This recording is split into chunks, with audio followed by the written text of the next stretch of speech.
What do you remember about visiting the zoo? Most people probably remember enjoying looking at standout species, such as big cats and great apes, and then calling it a day.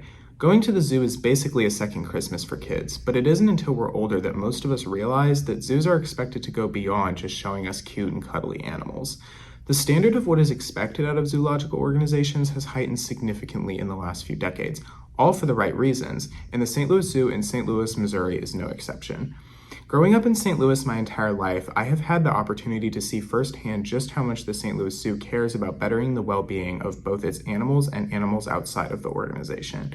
Thanks to its captivating wildlife displays, dedication towards animal care through research and conservation, and accessible education opportunities to the public, the St. Louis Zoo is one of the best places to support for people who have a passion for bettering the conditions of animals and their habitats.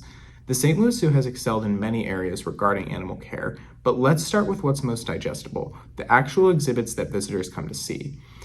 Containing multiple award-winning and state-of-the-art exhibits, including the Sea Lion Sound, the River's Edge, and Penguin and Puffin Coast, it's no wonder that St. Louis is often an example when people are discussing how zoos can keep animals more humanely.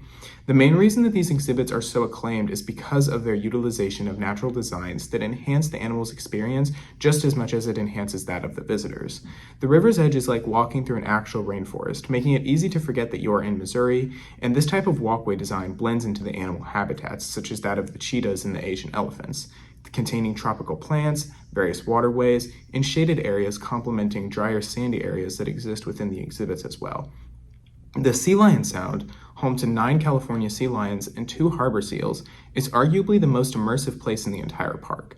The sea lions are given large pools, spaces to relax in the sun, and various opportunities to enrichingly interact with keepers, and guests are able to test how long they can hold their breath underwater, witness the pinnipeds' natural swimming behaviors like they're on a submarine through the iconic tunnel, and have discussions with keepers. The St. Louis Zoo exhibits set a high experience standard for animals and visitors alike, but all of that would mean significantly less if guests didn't have feasible access to it.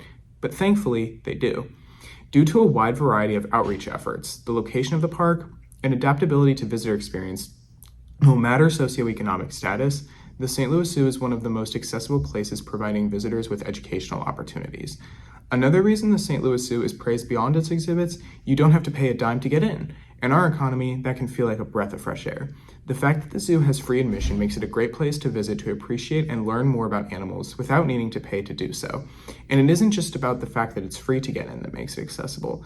The zoo is located in Forest Park, which is in the heart of the city, and it's a vibrant area that has lots of public transportation, cultural institutions, and opportunities to connect with the local community. There are also a variety of programs for visitors to get involved in giving back to the zoo, including volunteering programs for all ages, internships, and community connective events. But of course, it only means so much if the zoo is dedicated to creating a good experience exclusively within its own institution. Conservation starts at home, but it must expand everywhere. The St. Louis Zoo has various initiatives established through their Wild Care Institute across the entire world, supporting species populations within their native ranges outside of St. Louis. With 17 centers worldwide, from one working with Galapagos birds to African apes to native pollinators, the St. Louis Zoo Wild Care Institute is the American embodiment of Steve Irwin's vision. The Wild Care Institute Center for Hellbender Conservation has released over 10,000 individuals over an 11-year period into the native Ozark habitats of Missouri and is continuing to reproduce fertile larvae in simulated environments before they're released into the wild. This type of conservation can be done successfully through years of researching breeding patterns, genetic viability, and environmental conditions in captivity required for the species to thrive in the wild. The zoo has done this with other species as well, such as cheetahs, Gravy's zebras, and Humboldt penguins. The zoo does its best to ensure that the survival of species in captivity can apply to the species' success in the wild. Overall, there's a reason that the St. Louis Zoo is widely considered a world-class institution regarding research, public access, and animal conservation. It truly is difficult for another place to live up to it because of how high the bar has been set. We've discussed how the zoo has set the standards of excellent exhibits, its accessibility to educational opportunities for the public, and how the zoo has supported conservation efforts beyond St. Louis.